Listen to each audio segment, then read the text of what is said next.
Halo anak, selamat datang di kelas Matematika. Halo, jumpa lagi bersama Ibu Ansi dalam pembelajaran matematika. Kali ini kita akan belajar tentang trigonometri. Apa saja manfaat dari belajar trigonometri? Ini ada rangkuman dari satu blok. Yang pertama dapat menghitung jarak pantai dengan sebuah pulau. Lalu dapat menghitung ketinggian gelombang air laut. Lalu dapat menghitung ketinggian gunung, menara, dan pohon. Juga dapat menemukan jarak antara benda-benda angkasa dan masih banyak manfaat lainnya. Tentu penting nih belajar trigonometri. Yuk kita belajar bersama. Arti kata trigonometri. Istilah trigonometri berasal dari bahasa Yunani, yaitu kata trigonon yang artinya 3 sudut, dan kata metron yang artinya mengukur. Maka pengertian kata trigonometri adalah sebuah cabang matematika yang mempelajari hubungan antara panjang dan sudut segitiga. Definisi istilah. Sisi depan adalah sisi yang letaknya berhadapan depan dengan sudut yang kita tinjau. Sisi samping adalah sisi yang letaknya menempel sudut pada sudut yang kita tinjau. Dan yang terakhir sisi miring adalah sisi yang posisinya miring pada bangun segitiga. Oke, perhatikan catatan, sisi depan dan sisi samping dapat berubah tergantung sudut yang digunakan, sudut yang mau ditinjau. Sedangkan sisi miring selalu sama, yaitu sisi terpanjang dan letaknya selalu di depan sudut siku-siku. Jadi pada dasarnya trigonometri ini erat kaitannya dengan segitiga siku-siku. Perhatikan segitiga berikut. Di sini ada 2 gambar segitiga. Yang pertama sudut A-nya di sini. Nah, kalau kita melihat pada sudut A yang kita tinjau ini, maka sisi ini adalah sisi depan sudut A. Lalu yang ini adalah sisi samping sudut A. Dan yang ini, yang miring ini adalah sisi miring. Nah, perhatikan. Ketika sudut A-nya di sini, maka sisi depan sudut A-nya yang ini, yang ada di depan sudut A. Lalu sisi sampingnya ini yang menempel dengan sudut, dan sisi miring adalah sisi yang selalu posisinya miring. Nah, bagaimana kalau kita punya gambar, sudutnya ada di atas ini? Nah, kalau sudutnya seperti pada gambar yang kedua, sudut B, ini sudut B, depannya adalah sisi yang ini. Maka yang ini, sisi ini adalah sisi depan sudut B. Lalu sisi yang ini adalah sisi samping sudut B.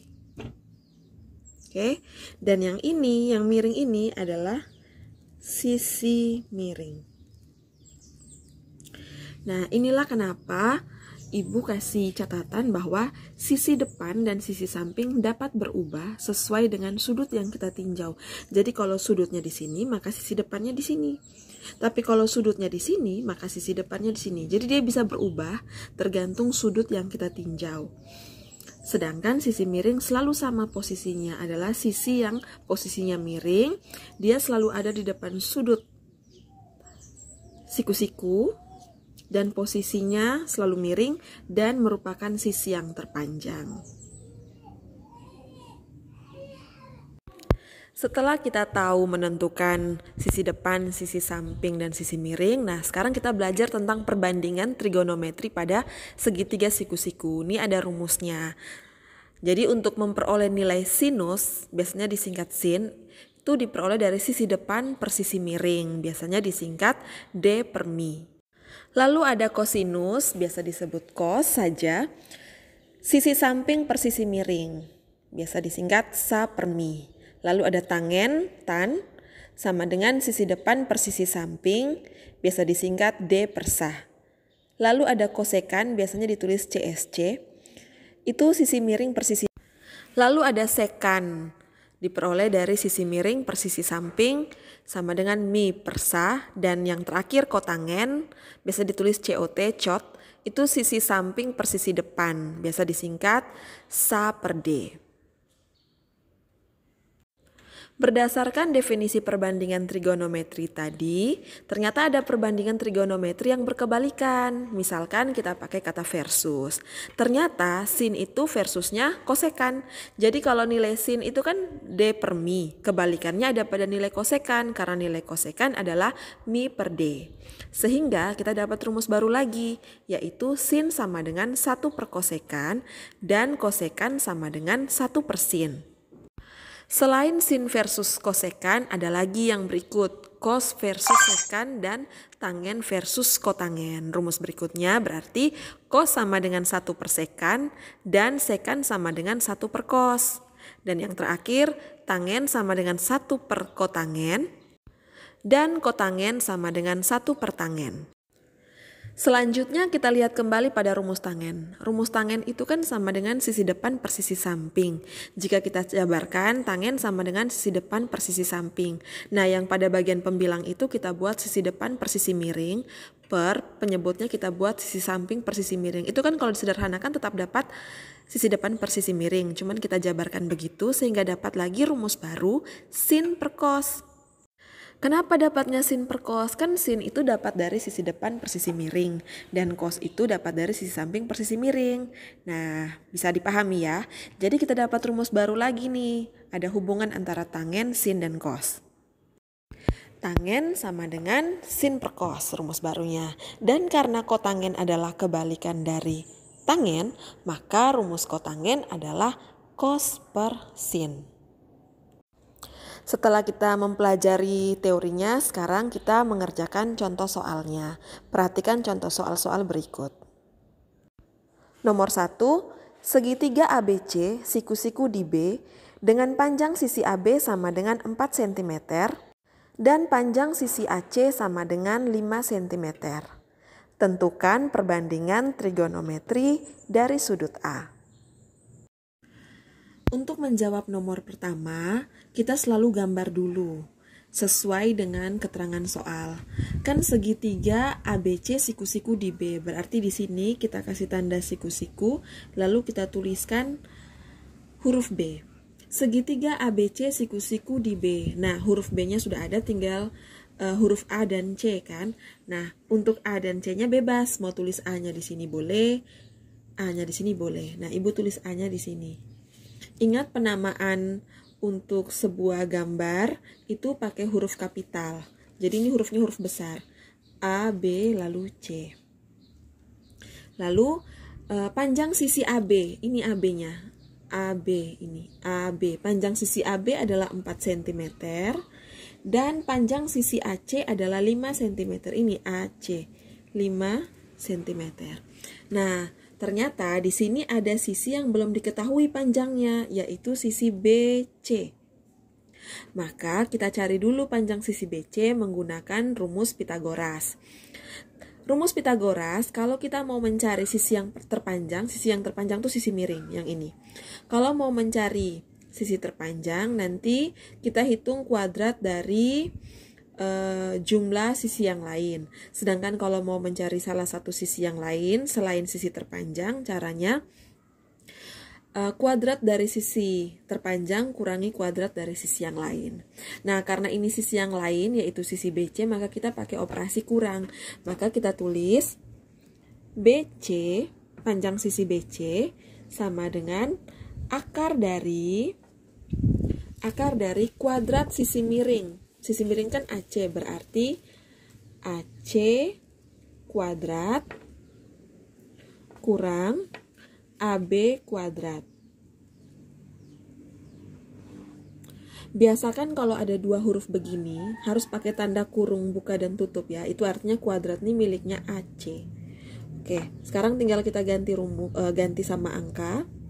AC adalah 5, jadi 5 kuadrat kurang AB-nya adalah 4, jadi 4 kuadrat sama dengan akar dari 5 kuadrat itu 25 kurang 4 kuadrat 16. Sama dengan akar dari 25 kurang 16 adalah 9. Akar dari 9 adalah 3 cm. Maka panjang BC ini adalah 3 cm, kita tulis di sini 3. Oke. Pertanyaannya adalah tentukan perbandingan trigonometri sudut A. Ini A. Oke, kita kasih tanda. Oh, berarti sudut A-nya di sini. Maka kalau perbandingan trigonometri ada sin A. Sin adalah depan per miring. Berarti depannya A yang ini. Berarti 3 per miringnya yang ini yaitu 5. Setelah sin ada cos, kosinus. Cos A sama dengan samping per miring. Sampingnya A yang ini jadi 4 per 5. Lalu ada tangen A. Tangen A berarti depan per samping. Depannya yang ini berarti 3 per 4. Nah, ingat, kita ada rumus yang berkebalikan. Lawannya sin adalah kosekan. Berarti kosekan A, kalau sinnya 3 per 5, kosekannya adalah kebalikannya, 5 per 3. Lalu lawannya cos adalah sekan A. Berarti sekannya adalah 5 per 4. Lalu lawannya tangen adalah kotangen A. Berarti 4 per 3. Oke, nah sin, cos, tangen, kosekan, sekan, dan kotangen adalah nilai perbandingan trigonometrinya. Karena yang ditanya adalah perbandingan trigonometri sudut A, maka ini adalah nilai dari perbandingan trigonometri sudut A. Ini untuk jawaban nomor 1. Nomor kedua, diketahui segitiga KML siku-siku di M. Jika tangen L sama dengan akar 3 per 3, maka sin K adalah titik-titik. Nah, sekarang kita mau menjawab nomor yang kedua nih. Nah, selalu kita gambar dulu sesuai keterangan soal. Diketahui segitiga KML siku-siku di M. Kita kasih tanda siku-siku, lalu kita kasih huruf M. Nah, tanda siku-siku bisa bentuk seperti ini L atau seperti ini yang kayak nomor 1. Terus, nama segitiganya kan KML, berarti kita boleh bebas nih kasih K-nya di sini atau di sini. Ibu kasihkan K-nya di atas, KML. Lalu tangen L, nah dikasih tahu tangen L, akar 3 per 3. Tangen L akar 3 per 3. Tangen itu kan rumusnya depan per samping. Nah, berarti di sudut L, kita kasih tanda dulu sudut L-nya ini. Oke, lalu di depannya L, berarti ini. Depannya L kan KM, yaitu nilainya akar 3. Dan sampingnya L, berarti ML atau LM, itu nilainya 3. Nah, ternyata ada satu sisi yang belum ada nilainya, yaitu sisi KL, sisi terpanjang, sisi miring. Kita cari sisi KL pakai rumus Pitagoras. Jadi KL sama dengan akar dari, karena ini sisi terpanjang berarti kita jumlah kuadrat sisi lainnya. Berarti akar dari KM kuadrat ditambah ML kuadrat. Nah, tinggal kita ganti angkanya. Berarti akar dari KM itu kan akar 3. Akar 3 kuadrat ditambah ML itu 3 kuadrat. Berarti akar dari akar 3 kuadrat. Oke, Ibu kasih perhitungannya di sebelah sini. Kalian perhatikan, akar 3 kuadrat itu artinya akar 3 dikali akar 3. Oke? Akar 3 kali akar 3 berarti akar dari 3 kali 3, 9. Akar 9 adalah 3. Berarti akar 3 kuadrat nilainya 3. Kita kembali ke sini. Akar 3 kuadrat adalah 3 ditambah 3 kuadrat 9. Nah, akar dari 3 tambah 9, 12. Nah, kita jabarkan nih 12. 12 itu kan artinya 12 kali 1, 3 kali 4, 4 kali 3, 2 kali 6, 6 kali 2, begitu kan? Nah, kalau kita mau jabarkan, kita harus pilih angka yang salah satunya tuh kita bisa tarik akar. Berarti kita ganti dia menjadi akar dari 4 kali 3. Kenapa? Karena 4-nya kita bisa tarik atau kita buat begini. Akar 4 kali akar 3. Nah, sama. Akar 4 itu berapa? Akar 4 itu adalah 2. Jadi 2 akar 3. Nah, berarti panjang KL adalah 2 akar 3. Kita tulis di sini.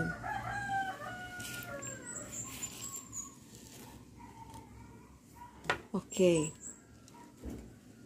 Sekarang yang dia tanya adalah sin K. Sin K. Kita tulis di sini sin K. Perhatikan, karena yang dia tanya K, kita kasih tanda di sini. Nah, ini yang mau dia tanya. Sin itu rumusnya apa? Depan per miring. Ini K-nya. Sin berarti di depannya adalah sisi ML, berarti panjang ML per panjang untuk sisi miringnya itu KL. Jadi kita tulis ML-nya adalah 3 per 2 akar 3. Apakah sudah selesai sampai di sini? Belum. Kenapa? Karena penyebutnya berbentuk akar. Tidak boleh, aturannya penyebut tidak boleh berbentuk akar. Maka kita lanjut caranya, kita rasionalkan. Rasionalkan. Bagaimana cara merasionalkan? Kita kalikan dengan bentuk akarnya. Jadi di sini kan bentuk akarnya kan akar 3, maka kita kali akar 3 per akar 3. Kalau misalnya di sini akar 5, berarti kita kalikan dengan akar 5 per akar 5, begitu ya. Kalau misalnya akarnya di atas, kalau bawahnya cuma 2 misalnya, ya tidak usah dikalikan. Pokoknya hanya kalau penyebutnya saja. Penyebutnya berbentuk akar itu tidak boleh. Kita harus rasionalkan. Nah, sekarang kita kalikan. 3 kali akar 3 itu 3 akar 3 per 2 akar 3 kali akar 3. Ingat tadi akar 3 kali akar 3 adalah 3. Berarti ibu langsung tulis aja 2 kali 3. Boleh sih 6. Boleh. Tapi ibu tulis dulu 2 yang ini. 2 ini. Ini oke. Dikali akar 3 kali akar 3 yaitu 3. Nah, adakah yang bisa disederhanakan? Ada, yaitu 3 dengan 3. Dibagi 3 ini jadi 1. Ini jadi 1. Jadi panjang, jadi sin K nilainya adalah akar 3 per 2. Nah, sin K nilainya adalah akar 3 per 2 atau bisa ditulis 1 per 2 akar 3. Oke. Sama ya. Oke, ini dia. Jadi nilai dari sin K adalah setengah akar 3. Nomor 3. Diketahui segitiga PQR siku-siku di Q. Jika QR sama dengan 3 cm dan PR sama dengan 2 akar 3 cm, nilai dari tangen sudut R adalah titik-titik. Soal ketiga, diketahui segitiga PQR siku-siku di Q. Kita kasih tanda siku-siku lalu tulis huruf Q. Segitiga PQR siku-siku di Q. QR sama dengan 3 dan PR sama dengan 2 akar 3. Oke, sekarang kita mau tentukan P-nya di mana, R-nya di mana. Tulis saja P di sini, R di sini. Oke. Diketahui segitiga PQR siku-siku di Q. Jika QR di sini 3 cm dan PR, ini PR-nya 2 akar 3 cm, nilai dari tangen sudut R di sini ya. Nah, Rumus tangen adalah sisi depan, berarti ini, bagi sisi samping. Nah, ternyata sisi depannya belum diketahui. Kita cari dulu pakai rumus Pitagoras. Berarti cari panjang PQ. PQ sama dengan akar dari PR kuadrat, sisi miringnya kuadrat, kurang QR kuadrat. Oke. Sama dengan akar dari PR-nya adalah 2 akar 3. Berarti 2 akar 3 kuadrat kurang QR-nya adalah 3 kuadrat. Sama dengan akar dari, nah 2 kuadrat adalah 4. Lalu akar 3 kuadrat adalah 3. Jadi akar dari 4 kali 3. 2 akar 3 dikuadrat, Ibu ulangi, 2 akar 3 kuadrat berarti 2 dikuadratkan dapatnya 4. Akar 3 dikuadratkan dapatnya 3. Kurang 3 kuadrat adalah 9. Jadi akar dari 4 kali 3, 12 kurang 9. Sama dengan akar dari 12 kurang 9, 3. Stop sampai di sini, di akar 3. Nah, berarti PQ-nya kita tulis akar 3. Nah, pertanyaannya tadi adalah tangen dari sudut R. Maka, tangen sudut R. Nah, kalau ada tanda begini itu artinya sudut. Tangen sudut R berarti sisi depan per samping. Depan per samping. Nah, depannya, oke, depannya sudut R, ini sudut R, depannya adalah akar 3. Jadi kita tulis akar 3 per sampingnya adalah 3. Jadi tangen sudut R adalah akar 3 per 3 atau bisa ditulis 1 per 3 akar 3. Kalau dia ini dalam bentuk soal pilihan ganda, tinggal kamu lihat di opsennya tuh bentuknya seperti ini atau ini, sama saja. Jadi tangen sudut R adalah 1 per 3 akar 3. Terima kasih telah menonton video pembelajaran ini sampai selesai. Jika ada pertanyaan terkait video ini, silahkan tinggalkan komentar pada video pembelajaran ini. Semangat belajar dan teruslah berlatih agar kalian bisa mengerjakan soal-soal matematika.